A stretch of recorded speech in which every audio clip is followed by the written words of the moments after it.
So it's been a pretty wild ride for anybody holding Sana Biotechnology stock. Um, I'm one of them, the people holding it. And this month has been pretty brutal.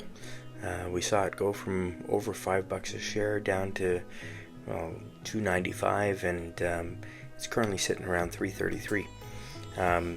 If you weren't aware, yesterday, August 13th, they were up 7%. And I think it has something to do with the fact that they've made a decision that is going to impact profitability. And that is, Sana has decided to cancel plans on building their own factory in an old AT&T call center, and instead use contract manufacturing and production through other company to produce the type 1 diabetes cure.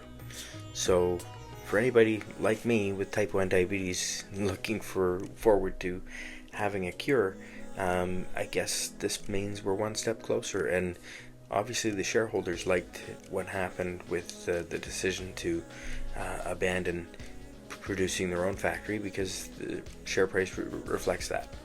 So anyways, if you weren't aware, Sana is looking up again. I wasn't crazy about the idea of diluting the shares when they issued more, but I guess the management knows what they're doing. I'm gonna trust that they do, and continue buying the dip, because I believe what they're doing is good, and I have seen no other reason to doubt them at this point. But anyways, I just thought you'd like to know. Have a good one.